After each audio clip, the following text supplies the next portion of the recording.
ये आकाशवाणी रायपुर है। छत्तीसगढ़ी समाचार बुलेटिन के संग स्मिता शर्मा के जय जोहार। अब सुनो आज के प्रमुख समाचार।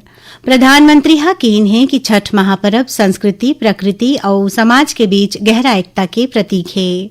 मन की बात कार्यक्रम में अंबिकापुर के गार्बेज कैफे के करिन तारीफ। कांकेर जिला में आज 21 जन माओवादी मन आत्मसमर्पण करिन है और जांजगीर चांपा जिला के सिटी कोतवाली पुलिस छापा मार के 6 जन पटवारी संग्रह 8 जन जुआरी मन ला गिरफ्तार करे है। अब समाचार विस्तार ले। प्रधानमंत्री नरेंद्र मोदी कहिन की छठ महापर्व संस्कृति, प्रकृति और समाज के बीच गहरा एकता के प्रतीक है। आकाशवाणी ले मन की बात कार्यक्रम में आज प्रधानमंत्री कहिन कि समाज के हर एक वर्ग के लोगन छठ के घाट में एक साथ आके भारत के सामाजिक एकता के सबले सुंदर उदाहरण देथे। प्रधानमंत्री वस्तु और सेवा कर जीएसटी बचत उत्सव बर लोगन के उत्साह ला देख के अपन खुशी जताइन। प्रधानमंत्री स्वच्छता बर करेगे प्रयास ले जुड़े देश के कतकोन शहर के प्रेरक कहानी के बारे में बताइन। ओमन छत्तीसगढ़ के अंबिकापुर में कचरा के सफाई बर शुरू करेगे पहल के उदाहरण दिन। श्री मोदी कहिन की अंबिकापुर में कचरा कैफे चलाए जावत है। एमा लोगन ला प्लास्टिक कचरा के बदला भरपेट भोजन दे जाथे। मुख्यमंत्री विष्णुदेव साय आज राजधानी रायपुर के शांतिनगर में मन की बात कार्यक्रम ला सुनिन। ए मौका में मुख्यमंत्री प्रधानमंत्री डहरले अंबिकापुर के गार्बेज कैफे और भारतीय नस्ल के स्वानवन के उपलब्धि के विशेष उल्लेख करे जाय में एला पूरा प्रदेश के सम्मान बताइन।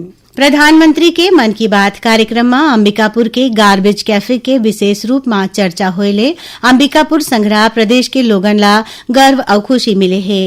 ये कैफे अपन अनूठा पहल के सेती पूरा देश में एक नवा पहचान बना डरे है। गार्बेज कैफे के प्रभारी ज्ञानलता कुजूर बताएं कि एकर उद्देश्य जरूरतमंद लोगन ला भरपेट भोजन खवाना और शहर ला साफ सुथरा बनाना है। कांकेर जिला में आज 21 जन माओवादी मन आत्मसमर्पण करिन है। एमा 13 जन महिला माओवादी घलो शामिल हैं।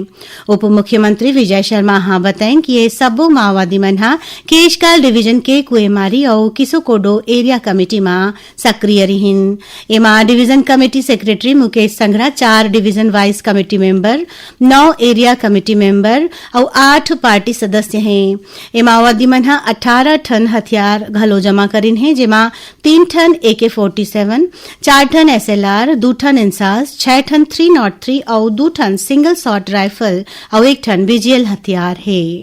छत्तीसगढ़ राज्य स्थापना के 25 बछर पूरा होए के मौका में सारंगढ़ बिलाईगढ़ जिला के सारंगढ़ कृषि उपज मंडी परिसर में तिलहन कृषक मेला सह सम्मेलन के आयोजन करेगिस।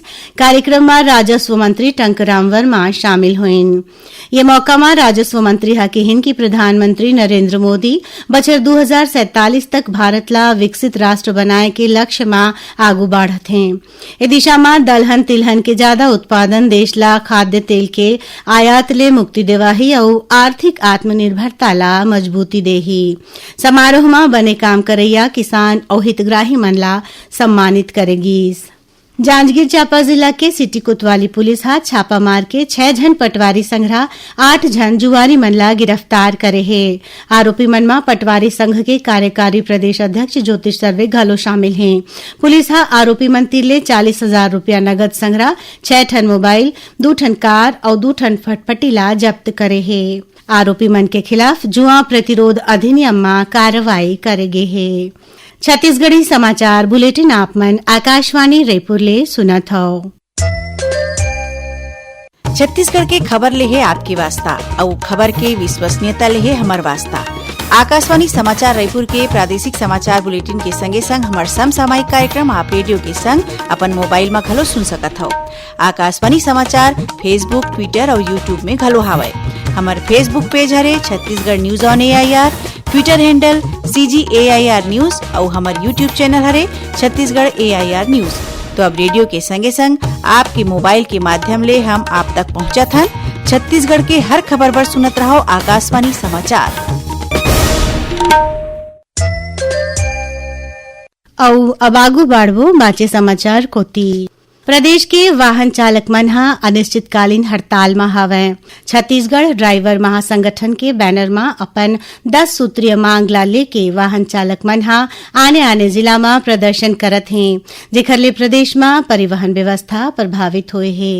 वाहन चालक मन के प्रमुख मांग है हिट एंड रन कानून में बदलाव, काम के घंटा ला कमती करना, दुर्घटना बीमा राशि ला बढ़ाना, अवैध वसूली ला रोकना, ईंधन में सब्सिडी, लाइसेंस नवीनीकरण ला आसान करना, रोड टैक्स में छूट और माई लोगिन मन ला और लइका मन ला सुरक्षा देना शामिल है।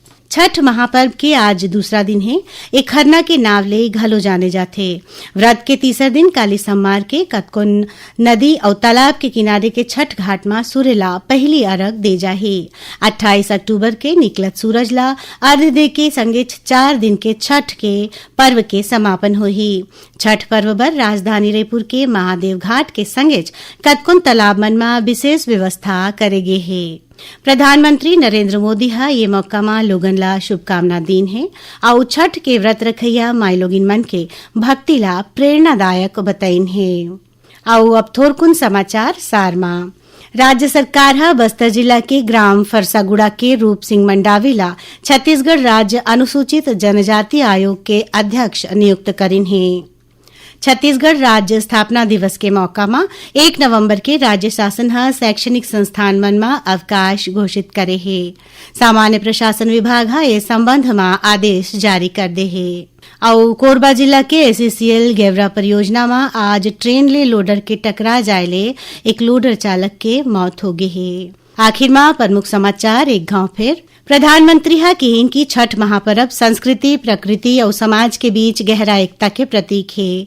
मन की बात कार्यक्रम में अंबिकापुर के गार्बेज कैफे के करिन तारीफ।